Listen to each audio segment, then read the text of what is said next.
নমস্কার বন্ধুরা, গল্প পাঠের আসরে আমার আজকের গল্প বনফুলের ভূতের গল্প। হঠাৎ মাখন সিং এসে হাজির হলো অনেক দিন পর। শিকারী মাখন সিং, কাঁধে বন্দুক, হাতে একজোড়া মরা পিন্টেল। পিন্টেল অতি সুস্বাদু বুনো হাঁস। মাখন অনেক বুনো হাঁস খাইয়েছে আমাকে, প্রায়ই হাঁস মেরে আনতো।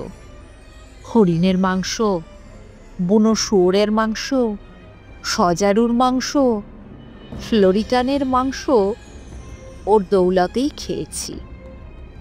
আমার ঘরে বাঘের যে চামড়াটা দেওয়ালে টাঙানো আছে, সেটাও মাখনেরই দেওয়া।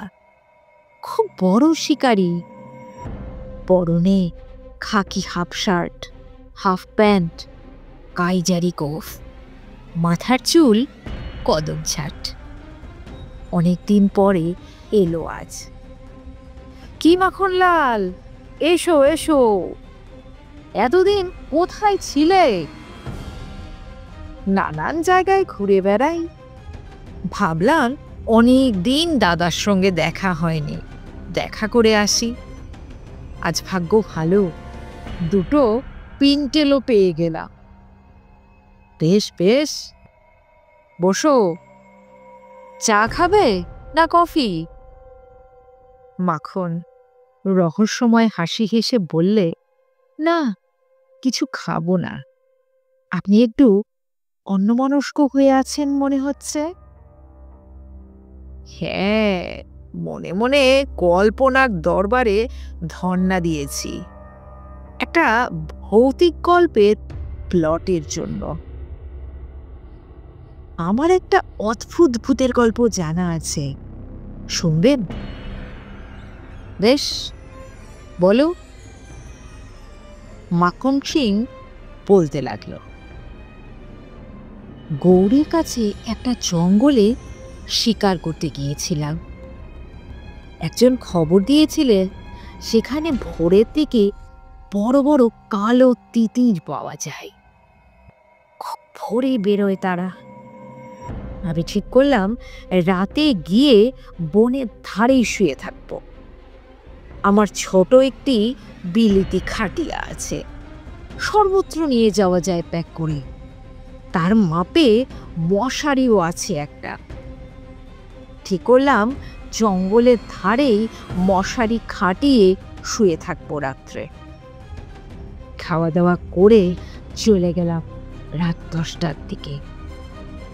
সন্ধ্যা থেকে আমার চাকর শকুল বিছানা করে মশারি টাঙিয়ে অপেক্ষা করছিল আমার জন্য। আমি গিয়ে তাকে ছুটি দিয়ে এলাম। সে বাসায় চলে গেল। আমি লোডেড বন্দুকটি নিয়ে শুয়ে পড়লাম। তখনও চাঁদ ওঠেনি, কৃষ্ণপক্ষের রাত্রি, কিন্তু বেশ হাওয়া দিচ্ছিল। একটু পরে আমি ঘুমিয়ে পড়লাম। কতক্ষণ ঘুমিয়েছিলাম জানি না।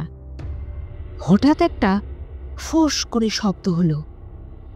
মনে হলো সাপ নাকি। সঙ্গে টর্চ ছিল। জেলে দেখি, ও বাবা, সাপ নয়, হাতি। বিরাটকায় একটা হাতি। ঠিক সেই সময়ে আকাশের মেঘটা সরে গেল। কৃষ্ণপক্ষের চাঁদের জ্যোৎস্নায় ভরে গেল চতুর্দিক। দেখলাম হাতি শুধু বিরাটকায় নয়, বেশ সুসজ্জিতও বটে। পিঠে হাওদা রয়েছে।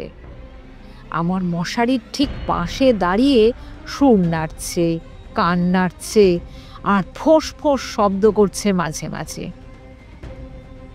আর কিচ্ছু করছে না। আমি কিংকর্তব্য বিমূঢ় হয়ে বসে রইলাম। চুপটি করে বসে রইলাম। ভাবলাম কোথা থেকে এসেছে আপনি চলে যাবে। এ বুনো হাতি নয়, এ পোষা হাতি। প্রায় মিনিট 10 কেটে গেল। হাতি কিন্তু নড়ে না। ক্রমাগত সুর দোলাচ্ছে আর কাঠ নাড়ছে। আরো মিনিট 10 কেটে গেল। কি করব ভাবছি। এমন সময় হাতিটা একটা অদ্ভুত কাণ্ড করে বসল।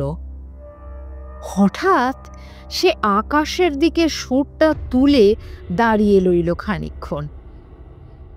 তারপর সুরটা নামিয়ে আমার মশারির ভেতর সুরটা ঢুকিয়ে দিল। সুরে একটি রুদ্রাক্ষের মালা ছিল, সে মালাটি পরিয়ে দিল আমার গলায়। সুরের ভিতর থেকে ঠক করে কি একটা পড়ল আমার কোলের উপর। তুলে দেখি শ্বেত পাথরের ছোট শিবলিঙ্গ একটি। সঙ্গে সঙ্গে আমার মনে পড়ে গেল আমি গৌড়ের রাজা শশাঙ্ক, আর এটি হচ্ছে আমার প্রিয় হস্তি মৈনাক। বললাম, মৈনাক, কি খবর? সঙ্গে সঙ্গে মৈনাক হাঁটু কেড়ে বসল, তার সুরটি বেঁকিয়ে ধরল। আমি তার সুরে পা রেখে হাওদায় গিয়ে বসলাম। সঙ্গে সঙ্গে সে চলতে শুরু করল। গজেন্দ্র গমন নয়, ছুটতে লাগলো মৈনাক।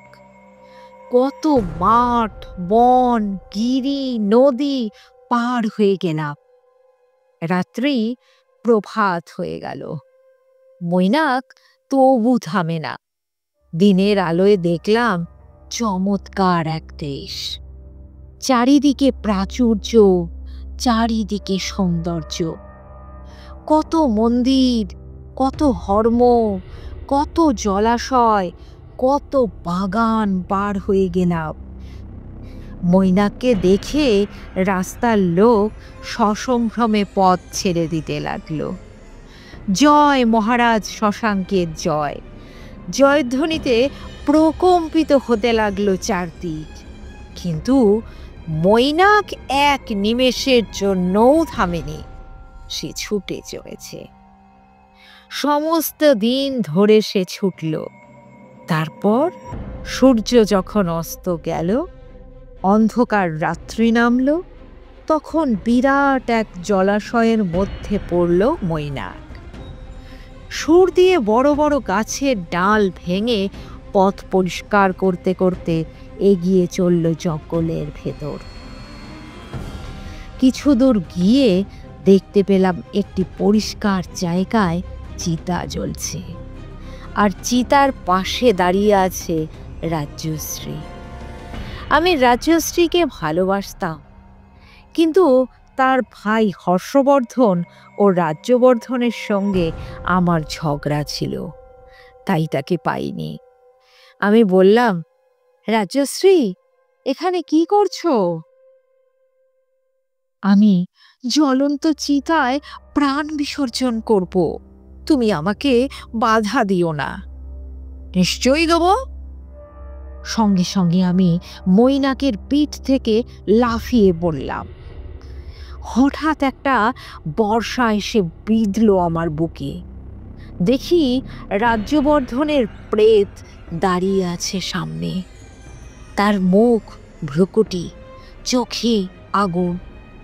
ঠিক এই সময়ে আমার পৌত্র হুড়মুড় করে এসে ঘরে ঢুকল। দাদু, আজ আমাদের প্রাইজ ডিস্ট্রিবিউশন ছিল। দেখো আমি কি সুন্দর রামায়ণ পেয়েছি। প্রকাণ্ড কৃত্তিবাসী রামায়ণ সে টেবিলের ওপর রাখল। সঙ্গে সঙ্গে মাখন সিং যেন উবে গেল।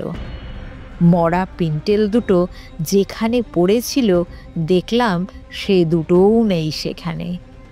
পরদিন খবর পেলাম শিকার করতে গিয়ে মাখনলালের মৃত্যু হয়েছে।